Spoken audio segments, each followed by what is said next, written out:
Hello and welcome back on my channel. Thank you so much for joining me again for Manga Monday. Manga Monday is a format where I go and read mangas that have been recommended to beginners, and I'm going to tell you if I think that the recommendation was correct, that this is in fact good for beginners.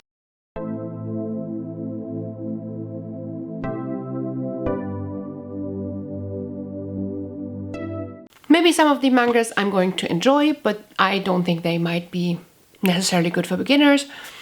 Maybe some others I might not enjoy as much because it's not my taste, but they would be awesome for beginners who like that genre, because in manga, just as in normal book world, we have different genres, right? So what works for you might not work for me, but I'm going to try and show you the mangas as best as I can and give you a good decision base if this manga is going to be for you. So because we are reaching the recommendations where I don't have 4, 5, 6 different recommendations, I just have one video recommending the manga. Let's just watch the recommendation together. Okay, so let's watch the recommendation. Compulsive Gambler. We have a private academy for the privileged whose curriculum is gambling and gambling only. Doesn't matter if you're athletic, doesn't matter if you're smart. All that matters is reading your opponent and the art of the deal. The winners live like kings and the losers live as house pets who are basically slaves to the winners. But when Yumiko arrives, she upsets the status quo. This one's set in a boarding school, it's psychological, the art is very interesting, and it's very well done because they look all nice and normal, but when it comes to gambling they suddenly get very ugly and twisted. There's obviously a lot of gambling, and the series does teach you about the various different card games and other games that you can play, but most importantly the gambling makes the volumes so tense, and the higher the stakes are, the tenser you are as you're reading, because it becomes swiftly apparent that our main character is not safe and she's not guaranteed to win every single time. There are some mystery elements involved, there are some interesting and morally grey characters. This is an easy one to start with because it's modern, it's straightforward, and I feel like the tension will definitely draw people in no matter what their other thoughts might be. Okay, that sounds actually quite perfect to me. I like morally grey characters, I like the psychology, strategy part. I think it's very interesting, and that's something that I'm probably going to notice now even more, the difference in how they look and how they appear. That was a really good summary. I don't think I could have introduced this manga to you any better than this. So let's go and read it. Many tic-tacs later. And we are back 47 minutes later, and this manga is read. Wow. I enjoyed this. I enjoyed that it has this modern setting, and I don't think that the gambling topic is for everyone, but I enjoyed this modern boarding school setting. I think that the stakes and the we are rich kids, the stakes just got way too high, way too quickly. It was a little bit absurd. But honestly, what I find quite deceiving is the cover. From this cover, I would have expected something like a vampire story, but oh my gosh, this is so far from being a vampire. After having read the first one, I have not seen mystical elements. I have not seen that our main character is not safe. So I'm wondering when that comes in. Another thing that I noticed that I marked and that I personally do not think needs a place in this manga.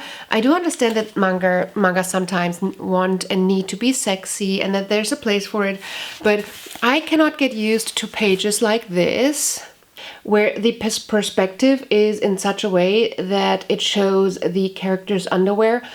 I understand that there's an audience for that and that there are people who love this and enjoy this, but it's just not something that I find appealing, and when I notice it, it's more of a bad thing. I'm like, why? I mean, leave it to like sexy mangas that I don't need to read. I want to read this for the story and not look at girls' panties. But maybe that's a cultural thing. But this is something that I could potentially think could turn first-time readers off. Also, as I said, I don't think that the gambling part is for everyone, and then the stakes just got way too high way too quickly. But other than that, if you are into a story about gambling, about pretty much about cheating, and if you like the heist con type of series and movies, there's probably an appeal that you can find in here as well, where you're like, oh, they rigged the game this way, and that was really smart to put it this way, or that was really smart how she used and read her opponent like this. There are a few question marks that I have. I'm like, how was she able to pull that off? But overall, there were a few games. It was explained how the opponent tried to cheat. Our main character uncovered it and used it against the person, and I am most likely going to continue in the series, and I do think it can be recommended for beginners if you are into this type of genre. So a thumbs up from me. I hope you enjoyed this little review of Kakegurui. Before you leave, make sure you're subscribed to my channel for all the manga recommendations. Also, if you're in the mood for it, I have some cool reading music where you can just turn on the video for an hour and listen to some music while you try and focus on your read for 1 hour. And I have short stories that I'm reading out loud. It's the I'm starting with the advent calendar from the Once Upon a Book Club box, and I'm right now looking into potentially branching out a little and doing a few more other short stories in future. Or you can just join me for the typical booktube stuff like TBRs, wrap-ups, where I review books, etc. I hope to see you again on my channel real soon. Don't forget to subscribe and like this video, and until then, bye! Just loving this moment. Can we stay here forever? I'm loving this moment. Can we stay here together? If I could stop the time, don't you know